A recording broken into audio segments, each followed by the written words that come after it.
रोजे की तरह आज की भी शाम थी। अलका को आज उसके एक एक रेशे उधरियाते हुए दिखाई दे रहे थे। वह अंधेरे में ही बैठना चाह रही थी। सामने का दरवाजा नहीं खोलेगी, खिड़की को एकदम बंद रखेगी, लेकिन अंधेरे का दबाव बढ़ने लगा। उससे नहीं रहा गया, पीछे का दरवाजा खोल दिया। दरवाजा बरामदे में खुलता था और उसके बाद आंगन था। यहाँ से छत दिखाई पड़ रही थी। उसके ऊपर रैन बसेरे के लिए कबूतर उतर रहे थे। ये कबूतर किसी के पाले हुए नहीं थे। इन्हें मकान मालकिन जंगली कबूतर कहती है। 1 2 3 4, लेकिन गिनेगा कौन? बहुत से कबूतर हैं। क्षण भर के लिए अलका को अच्छा लगा। डैनों को फैलाए हुए कबूतर सर से आकर छत पर बैठ रहे थे। मटक मटक कर इधर उधर देखते थे। अकेलेपन में कबूतर को बैठकर देखना अच्छा लगता है। दूसरों को बैठाकर गप लड़ाने से क्या फायदा? समय बर्बाद होता है और बातें 3 से 13 होती हैं। अंधेरा कुछ और सिमट आया। सामने वाले बरामदे के 2 कमरों को लेकर रहने वाले किराएदार की बीबी ने अपना स्विच ऑन कर दिया। मिचमिचाती हुई रोशनी पसर गई। लगता है कि 0 पावर का बल्ब है। कैसे हैं लोग? एक तो बरामदा धुएं से काला पड़ गया है, लकड़ी पर खाना बनता है, दूसरे 0 पावर का बल्ब जलता है। क्या दिखाई पड़ता होगा? इससे तो अच्छा है कि बल्ब ही ना जलाया जाए। उसकी औरत कैसे चावल बीनती होगी। कुछ पढ़ना लिखना तो है नहीं, बस खाना खाकर सो जाना है। ऐसे लोगों से क्या बात की जाए? एक तरफ ऐसे लोग हैं और दूसरी तरफ सड़क है। खोल दूं तो एक से एक लोग दिखाई पड़ेंगे। जो मुसाफिर हैं वे भी नज़र उठाकर देखे बिना नहीं रहेंगे। जो आसपास के लोग हैं उनके लिए तो मैं अजूबा ही हूँ। हर आदमी बिना मतलब घूरता रहेगा। क्या इन लोगों ने लड़की नहीं देखी है? शर्म नहीं आती है? देखो वह शर्मा है ना, 50 से कम का नहीं होगा। एक लड़की की शादी कर चुका है, दूसरी भी सयानी हो रही है। हिजाब लगाकर छैला बना रहता है। बेमतलब रास्ते चलते बात करना चाहता है। कहाँ की हूँ, यहाँ क्या करती हूँ, तुमसे मतलब? अरे किसी अपाहिज भिकमंगे को भी उसने 1 टका नहीं दिया होगा, लेकिन मुझे देखते ही सहानुभूति दिखाना चाहता है। मैंने सुबह सामने वाले ग्वाले से थन का दूध जाकर लेना शुरू किया।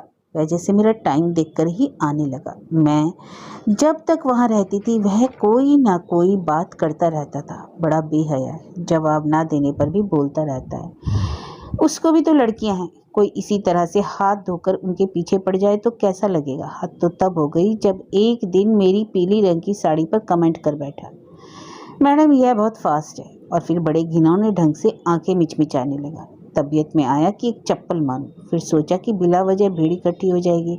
मैंने सिर्फ इतना ही कहा, शर्मा जी अपनी उम्र का तो लिहाज करिए। शैलेंद्र से मैंने यह सब नहीं कहा, दुखी हो जाएगा। हो सकता है जाकर झड़प भी कर ले। मैं खुद ही ऐसों के लिए काफ़ी हूँ। मैं सामने का दरवाज़ा बहुत कम खोलती हूँ। वह शैलेंद्र को बहुत घूर घूर कर देखता है। शर्म नहीं आती? बेहया बुढ़ा हो गया है, लेकिन आदत से मजबूर है। मेरे स्कूल में भी पहुँच गया। तबीयत में तो आया कि चट्टियों से बात करूँ। अगस्त का महीना था। मैंने समझा कोई गार्जियन एडमिशन के लिए आया है। मैं क्या जानती थी कि यह कुत्ता है। दाई ने आकर बताया कि कोई बाबू आपको गेट पर बुला रहे हैं। जब वहां गई तो इसे देखते ही खून खौल गया। सोचा कि उल्टे पांव लौट चलो। फिर दिमाग में आया कि चौकीदार और दाइयाँ क्या समझेगी, कहीं कोई लड़की देख लेगी तो सोचेगी कि सिस्टर जी ही गलत है। तभी ना इसने यहाँ तक आकर बुलाने की हिम्मत की। मन महसूस कर गेट तक गई। पूछा तो बोला कि लड़की का ट्यूशन कराना चाहता हूँ। मैंने तुरंत जवाब दिया कि माफ़ कीजिए, मैं ट्यूशन नहीं करती, लेकिन ज़रा देखिए कि लौटने लगी तो फिर टोका, अरे ज़रा 1 मिनट। जैसे प्रश्न पूछते हुए उसकी ओर देखा तो कहा कि स्वेटर बनवाना चाहता हूँ। बड़ा गुस्सा है। मुझे क्या समझता है उसकी, क्या कहूँ, स्वेटर बुनूंगी? अपने को बहुत संभाला, फिर भी मुँह से निकल ही गया। क्या नौकरानी समझती हो? यहाँ आने की हिम्मत कैसे की? और एक झटके में से मैं लौट गई। अभी 1 सप्ताह की ही तो बात है। याद करती हूँ तो बदन में आग लग जाती है। शर्मा तो एक उदाहरण है। मेरे आसपास कितने शर्मा मंडराते हैं। फ़र्क इतना ही है कि शर्मा में कुछ ज़्यादा बेहयाई है। कुछ ऐसे हैं जिनमें बेहयाई की जगह छिछोरापन है। वे राह चलते बोली बोलते हैं। ऊंची एड़ी का सैंडल पहनने पर कुतुब मीनार कहेंगे। बॉब कट हेयर वाली लड़की को परकटी चिरैया, नोकदार काजल वाली को कटार, मॉडरेट को मीम साहब और सिर ढके लड़की को भुच कहते हैं। समझ में नहीं आता कि इनके घर में लड़कियों हैं कि नहीं। क्या इनकी माँ और बहन नहीं है? ये दूसरों की बहू बेटियों के साथ छेड़छाड़ करते हैं, दूसरे इनके साथ करते होंगे। कुछ ऐसे भी हैं जो शोहदे होते हैं। वे राह चलती लड़की का दुपट्टा खींच लेंगे, साइकिल इतना सटा कर ले जाएंगे कि लड़की धक्का खाकर गिर जाए। वे स्कूटर वाले शोहदे तो 1 नंबर के हरामी होते हैं। रिक्शे पर बैठी लड़की का दुपट्टा खींचने के लिए स्कूटर सटाकर ले जाएंगे। स्कूटर पर 2 रहेंगे, पीछे वाला खींच लेगा, कुछ दूर ले जाकर गिरा देंगे। अब लड़की या तो बेहयाई में उतरकर दुपट्टा उठाए या चुप रह जाए, अगल बगल देखे कि किसी ने देखा तो नहीं। लड़की दबंगई करे तो गाली देंगे, लेकिन इससे तो कोई फायदा होने वाला नहीं। सिर्फ यही होगा कि आसपास भीड़ इकट्ठी हो जाएगी और लड़की प्रदर्शनी बन जाएगी। जब शर्मा जैसे बुड्ढे का यह हाल है तो दूसरे की क्या कहूँ। ज़्यादातर मर्द औरतों को ठीक से समझते ही नहीं। औरत हर मर्द को नहीं चाह सकती। किसी औरत के करीब कोई रह चुका हो तो भी क्या, इस बात को वह सार्वजनिक बनाने की कोशिश करेगा तो औरत की जूतियां ही तो खाएगा। ज़्यादातर मर्दों को अपनी करतूतों का विज्ञापन करने में मजा आता है, लेकिन औरत को उसे एकदम रहस्य बनाए रखने में। औरत अपने तन का विज्ञापन कर सकती है, मन का नहीं। शैलेंद्र इसी वजह से मुझे पसंद आता है कि वह मेरी एक बात भी कहीं नहीं कह सकता। मैं अपने से ज़्यादा उस पर विश्वास कर सकती हूँ। पहले मैं भी आशंकित रहती थी, धीरे धीरे समझ में आया कि वह बहुत गंभीर है। मुझ में उतावलापन है, वह अपने को बहुत ढंग से सहेज लेता है। शुरू में एक आध जगह मेरी चर्चा उसने की, फिर मना करने पर समझ गया। वह मेरी तरफ दिखता भी है तो कनखियों से। मुझे अच्छा लगता है। कभी कभी इच्छा होती है कि पूछूं, अगले कायदे से क्यों नहीं देख लिया करते। फिर मन में आता है कि कहीं दरिया का बांध न टूट जाए। अलका जरा मुस्कुराई, कुछ देर चुप रही, फिर बुदबुदाई। ट्रेन ग्रेड में वह टीचर है, अनट्रेन ग्रेड में मैं, लेकिन ट्रेन मैं हूँ, अनट्रेन वह है। लेकिन कहने को तो अलका कह गई, लेकिन वाक्य निकलने के बाद जैसे शर्मा गई। अलका को लगा कि खिड़की थोड़ा फोफर है, उसी से बाहर की कुछ हवा, कुछ रोशनी अंदर आ जाती है। वह खिड़की के पास गई, खिड़की के पल्लों को जोर लगाकर चिपकाने लगी। पल्लों के फ्रेम में सोक था। कागज को फाड़कर मोड़ा, उसे लंबा करके सोक में डाल देने के बाद कागज को नीचे की तरफ मोड़कर झुका दिया। सोक बंद हो गया। अब कोई बाहर से झांके तो भी कुछ दिखाई नहीं देगा। वह जितनी देर बाहर रहती है उतनी देर कई कई आंखों के जोड़े अगल बगल से तीर की तरह चुभते हैं। कोई चाल दिखता है, कोई साड़ी और ब्लाउज का मैचिंग कलर, कोई साड़ी की चुन्नट, कोई बैग लटकाने का ढंग, कोई बालों की चोटी तो कोई चमड़ियों का रंग। कैसे हैं से घिर गई है। औरत तो किसी मर्द की चाल, उसके बूसेट पैंट के क्रीज, बाल झाड़ने की स्टाइल, बेल बटन की मोहरी और नाक टक्स पर आंखें नहीं खड़ाती। जो अपने को दिखाना चाहते हैं औरत उन्हें देखकर भी नहीं देखना चाहती। जो लिख चिप कर चलना चाहते हैं उनकी ओर जरूर ध्यान चला जाता है। शैलेंद्र को तो मन में ऐसे ही देखा था, अब भी तो यही हाल है। मैं ही लड़का बन जाती हूँ और वह लड़की। अलका मुस्कुराई, पतले होठों के नीचे मोतियों के गुच्छे जैसे सफेद दांत झिलमिलाने लगे।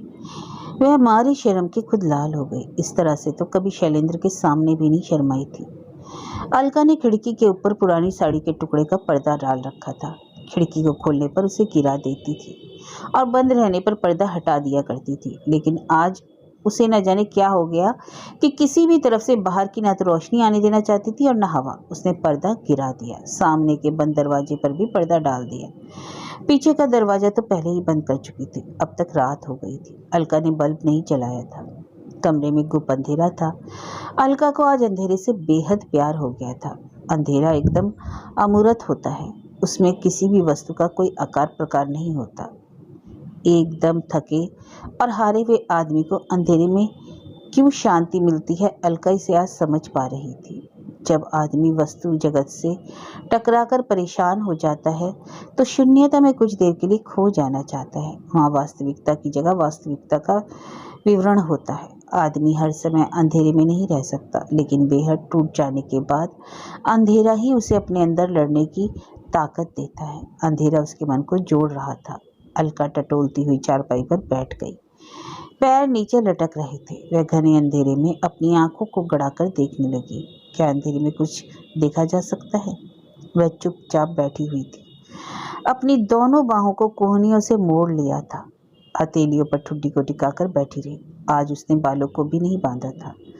रविवार है, छुट्टी का दिन। सुबह बालों को धोया था। सूखने के लिए उसने इसी तरह बालों को छोड़ दिया था। आगे वाले बाल की एक लड़ी दाहिनी बाह पर लटक आई थी। अलका ने बाईं हथेली पर ठुड्डी को रख लिया और दाहिनी हथेली को बालों पर सहलाने लगी। फिर उंगलियों को नीचे तरफ लटकाते हुए बालों में कंघी की तरह चलाने लगी। उसका दिमाग इस समय खाली था, सामने के अंधेरे की तरह एकदम अमूर्त। फिर भी हाथ और उसकी उंगलियां चल रही थी। सहसा उसके मन में प्रश्न उठा कि आज शैलेंद्र क्यों नहीं आया? उसके बारे में अलका क्या कहे कुछ समझ में नहीं आता। वह सीधा है, शर्मीला है, तुनक मिजाज है और शायद जाने अनजाने अपने को पीड़ित भी करता रहता है। मैंने कल कहना दिया था कि मेरा एक भी काम तुम नहीं करते। सही भी है।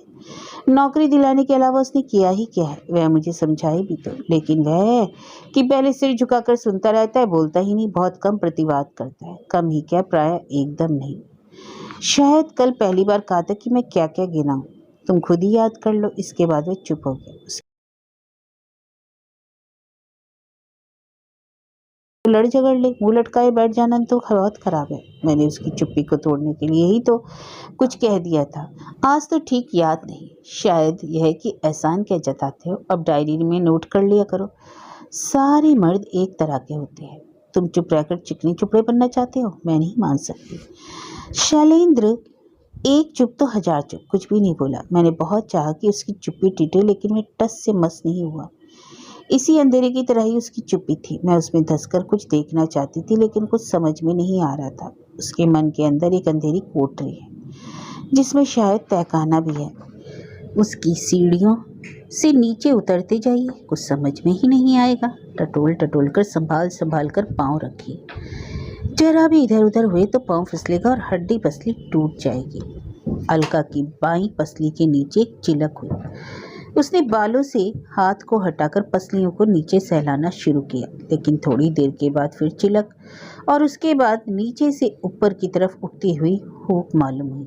औरत भी क्या इतनी कमजोर होती है कि किसी मर्द के सहारे के बिना नहीं रह सकती? मर्द एक उड़ता हुआ पखेरु है जिसकी रंगीनी को उसकी झड़ी हुई पाँख को ही हाथ में लेकर समझा जा सकता है। वह चोर को देखकर नीचे उतरता है, लेकिन चुगने के बाद ही फुर्र से ऊपर मुडेर पर बैठ जाता है। इसके बाद औरत टकटकी लगाकर उसकी तरफ देखती रहे। इसलिए मैंने मर्दों को कभी लिफ्ट नहीं दिया। किसी से थोड़ी देर बात कर लीजिए तो वह समझता है कि यह लट्टू हो गई है। मर्द उसे अच्छा चारा समझकर चुगने के लिए उतावला हो जाता है। मैं मर्द की भूख के लिए कभी चारा नहीं बन सकती, वह चाहे शैलेंद्र हो और चाहे शर्मा। अलका अपने को जज नहीं कर पा रही थी। थोड़ी थोड़ी देर के बाद चिलक मालूम होती थी। वह उठकर अंधेरे में ही टहलने लगी। आज सुबह से ही इसी कमरे में बंद रही, इसलिए खाना नहीं पचा। वायु बनकर ऊपर उठ रही होगी, कोई बात नहीं है। अलका का मन कोई कच्ची गोली तो नहीं कि पानी में पड़ते ही गलने लगे। वह तो कांच है, कांच। कांच की गोली बहुत होती है, तेजी से चलाई जाए तो बुलेट का काम करती है। वह अंदर रंगीन भी तो होती है, लाल पीली हरी धारियाँ। लड़के इस रंगीनी से ही तो उसकी तरफ लपकते हैं। तो शैलेंद्र लड़का है क्या? अभी माँ का दूध पी रहा है क्या? मैं क्या जवान हो गई हूँ? जवान शब्द आते ही अलका की कनपटी लाल हो गई। ना जाने कैसी तबीयत होने लगी, कुछ मितली कुछ चक्कर। चारों तरफ अंधेरा। वह बल्ब जला दे नहीं, रोशनी कर दे नहीं, खिड़की खोल दे एकदम नहीं, दरवाजा, अरे मैं कहती हूँ कुछ भी नहीं। इस अंधेरे में ही घुटकर मर जाऊंगी। शैलेंद्र आएगा, उसके बाद देखूंगी कि किसी को पीड़ित करता है। मगर मर जाने के बाद क्या मैं देखने आऊंगी? हाँ देखूंगी, नहीं तो क्या मैं मर नहीं रही? क्यों कोई क्यों मरे? मैं मरना नहीं चाहती। मैं जिंदा रहूंगी, संघर्ष करूंगी, जीवन को बेहतर बनाने की कोशिश करूंगी। ओह, अभी तो चक्कर आ रहा है। चारपाई, चारपाई, चारपाई। अलका धम से चारपाई पर लुढ़क गई। पहले ऊपर छत की ओर देखना चाहा, वहां सिर्फ अंधेरा ही अंधेरा था। ऊपर एक चक्करदार घूमता हुआ अंधेरा, अंधकार का चक्रायित गुंजल्क। जब अंधेरे को ही देखना है तो ऊपर का क्यों नीचे का अंधेरा देखा जाए? अलका मुंह औंधा करके लेट गई। नीचे की जमीन नहीं दिखाई पड़ रही थी, लेकिन अंधेरे के कारण कुछ भी नहीं सूझ रहा था। सिर्फ इतना एहसास हो रहा था कि वह चारपाई पर औंधी पड़ी है। चारपाई घूम रही है चरखी की तरह। लड़कपन में गोल घूमने वाली चरखी में जंजीर से लटकते हुए घोड़े पर बैठकर घूमने का उसे बहुत शौक था। उस समय वह चाहती थी कि दुनिया घूमती हुई दिखाई दे, वह फेंका जाए। और आज चारपाई घूम रही है तो एक आतंकी झुरझुरी उसकी नसों में कौंध रही है। वह जोर से चारपाई के छिद्रों में उंगलियां डालकर चिपक गई कि कहीं फेंक ना दी जाए। यह उसकी अपनी चारपाई है जिसे उसने अपनी तनख्वाह से खरीदा है। यह उसका अपना कमरा है जिसका किराया वह हर माह दिया करती है। उसने अपने को संयमित करना चाहा। अरे करे क्या? फिर शैलेंद्र का ख्याल आया। पैसा अलका का था और खरीदा था शैलेंद्र ने। अलका ने कहा था कि वह रिक्शे पर चारपाई को खड़ी करके चली जाएगी। शैलेंद्र ने मुस्कुराकर कहा था, इससे अच्छा प्रदर्शन का कोई दूसरा तरीका नहीं। तुम कार्टून बनकर चलोगी। और फिर बड़े प्यार मनोहार से मुझे रिक्शे पर अकेले बैठाकर विदा कर दिया था। खुद रिक्शे पर चारपाई रखकर कार्टून बन गया था। क्या आर्थिक लेन देन का ही महत्व है, श्रम का नहीं? फिर उसमें प्यार। अलका को इस शब्द से चिढ़ थी, मगर शब्द चाहे जो भी रख लो, शैलेंद्र के अंदर भाव तो यही था। अलका को एक खूब मालूम हुई। सीने में हल्का सा दर्द। तकिए को खींचकर सोने के लिए नीचे कर लिया। सीने पर दबाव की उत्तेजक अनुभूति हुई। शैलेंद्र ने ही यह तकिया खरीदा था। पैसा मेरा लगा था, मगर ले तो वही आया था। मैं जिसे पसंद करती थी उसको वह नापसंद कर देता था। कपास की रुई का तकिया उसे नहीं पसंद, वह तो सेमल की रुई का तकिया चाह रहा था। मैंने कहा कि महंगी है। उसने हंसते हुए कहा था कि इस पर मैं भी कभी कभी सिर रख लिया करूँगा। मुझे बुरा लगा था। शैलेंद्र मेरे ही तकिए पर क्यों सिर रखेगा? क्या मेरे बिस्तर पर? वह नहीं, मैं कुछ दूसरा ही सोच लेती। वह तो बहुत शर्मीला है, इतनी दूर की सोच भी नहीं सकता। और अगर मेरे बिस्तर पर सो ही जाएगा तो क्या? नहीं, मैं नहीं चाहती कि कोई मेरा बिस्तरा गंदा करे। मर्दों के शरीर से बदबूदार पसीना निकलता है। एक दो बार शैलेंद्र मेरे बिस्तर पर लेट गया था। मैंने उसे छिपाकर चादर और गिलाफ धो डाला था। दूसरे दिन वह एकदम सुबह आ गया था। मुझे चटाई पर लेटा हुआ देखकर पूछ बैठा कि जमीन पर क्यों है। मैंने बहाना बनाया। आंगन में गीली चादर और गिलाफ को देखकर वह कुछ देर तक सोचता रहा। फिर ना जाने क्या हुआ कि मेरे बिस्तर पर कभी नहीं लेटा। लेकिन तब और अब में जमीन और आसमान का अंतर आ गया है। शैलेंद्र मेरे लिए बहुत करता है। बाहर से ढोल पीटूं तभी ठीक होगा क्या? आज वह आता तो अपनी तकिए पर सिर रखकर उसे लेट जाने को कहती। वह मेरे बिस्तर पर भी लेट जाता तो अच्छा होता। अलका अंधेरे में शर्मा गई। अरे भाई, शैलेंद्र के शरीर से बदबू नहीं आती। अब शैलेंद्र की आदत ही बदल गई है। रोज चंदन का साबुन लगाता है, पाउडर भी छिड़कता है। तेज सुगंध उठती है उसके शरीर से। मन करता है कि उसके सटकर देर तक उसे सूंघती रहूं। अलका को लगा वह बहक रही है। सोचना बंद कर दिया। सीने के नीचे रखी तकिए को और दबाया।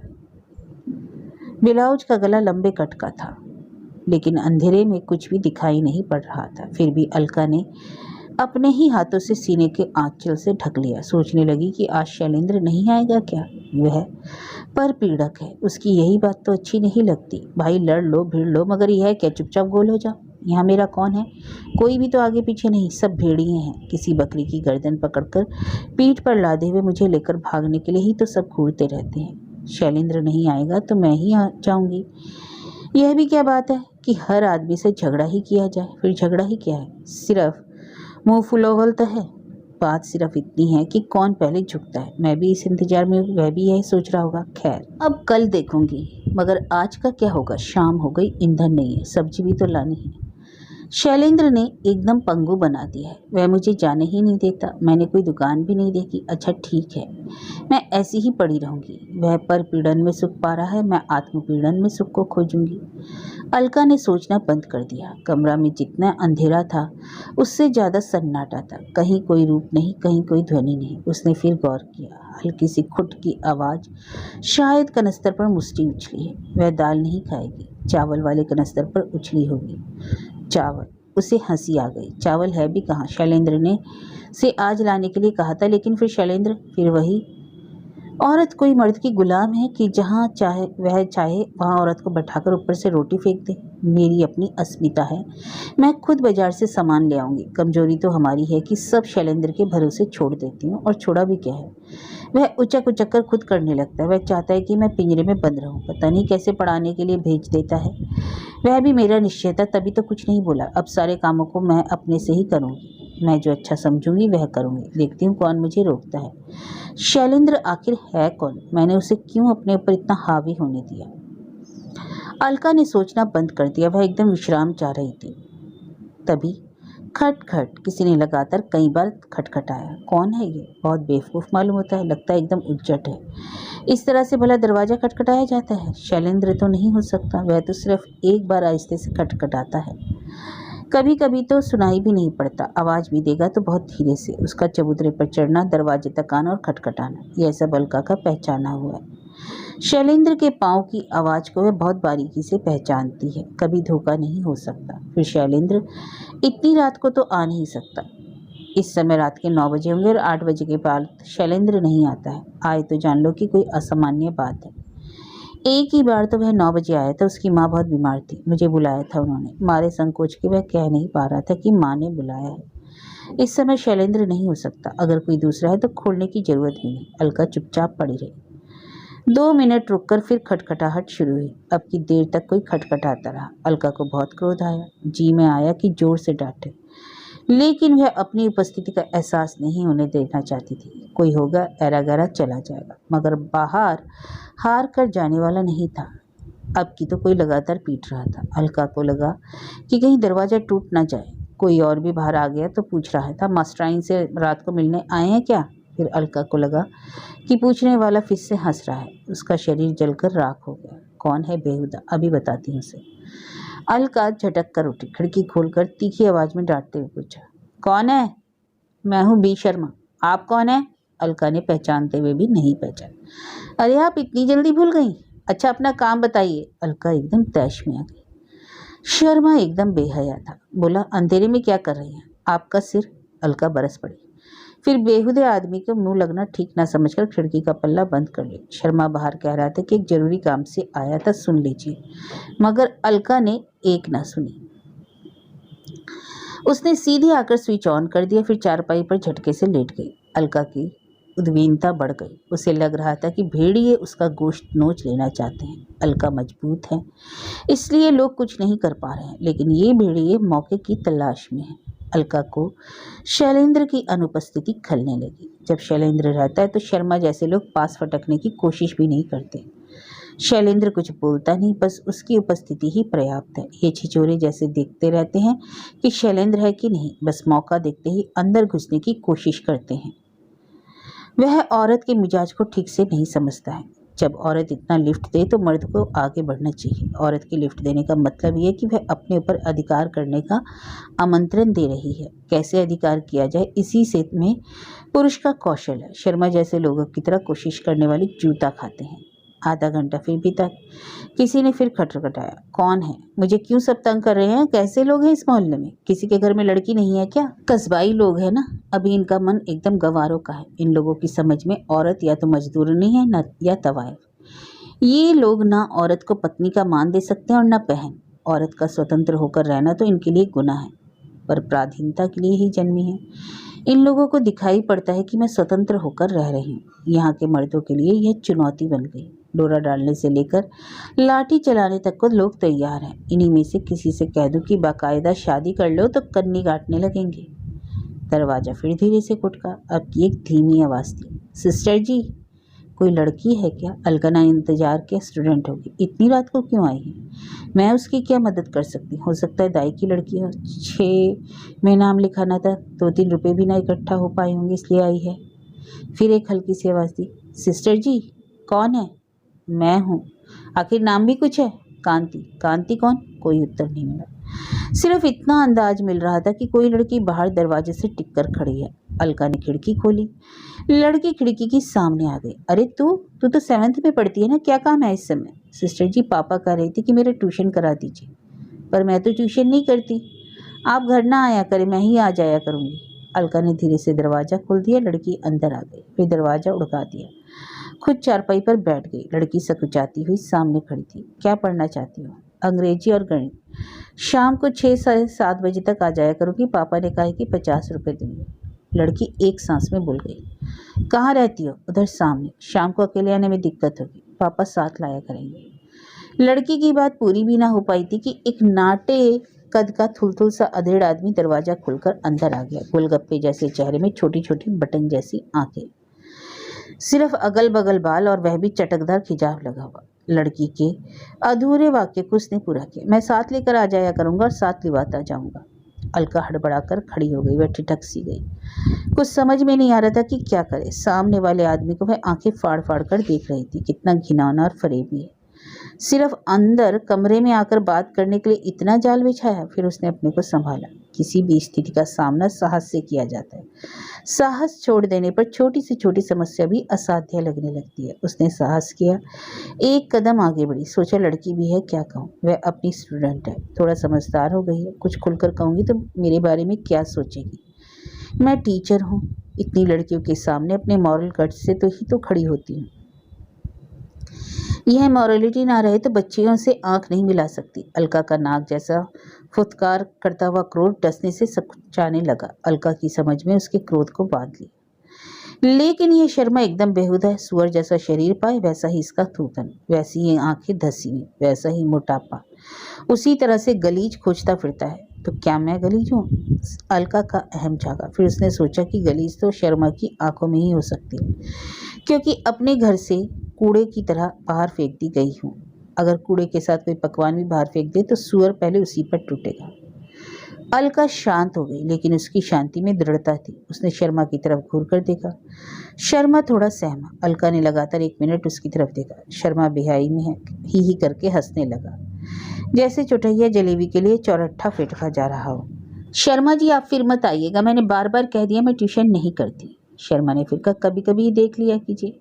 अलका अपने को मजे में संभाले हुई थी। एकदम नहीं, अलका ने गुबार को भरपूर दबाया। सिस्टर जी, पैसे जो मांगे दूंगा।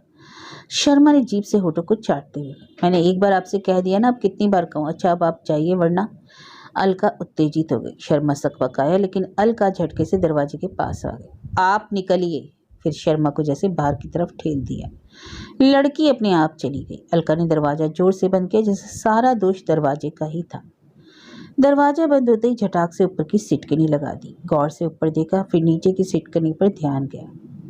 वह नहीं बंद थी। उसे अलका नहीं बंद करती थी, जरा कसी हुई थी। उंगलियों में चोट लगने की आशंका थी, लेकिन आज वह नीचे की सिटकनी भी बंद करेगी। एक ईंट का टुकड़ा लेकर खटखट मारकर सीधा कर दिया, फिर 2 झटका देकर नीचे की सिटकनी भी बंद कर दी। खिड़की को भी सिटकनी लगा दी। फिर इसके दिमाग में आया, खिड़की के छड़ कितने मजबूत हैं, यह देख लिया जाए। खिड़की के पल्ले को खोलने के पहले अंदाजा जब किसी की आहट न मिली तो फिर जरा सा खोलकर हाथ बढ़ाया, छड़ को टटोला। 4 सूत का छड़ होगा, मजबूत है, कोई काटना भी चाहे तो मुश्किल होगा। आश्वस्त होकर खिड़की बंद कर दी। चारपाई के पास लेट गई, फिर लौट आई। अगले दरवाजे के पास खड़ी होकर देखती रही। चारों कनस्तर उठा लाई। दरवाजे पर एक एक लाइन से बेड़े बेड़े रख दिए। उसके ऊपर बिस्तर को लपेट कर रख दिया। जरा हटकर खड़ी हो गई। संतोष की सांस ली, जैसे जबरदस्त बाढ़ को रोकने के लिए उसने बहुत मजबूत तटबंध बना दिया हो।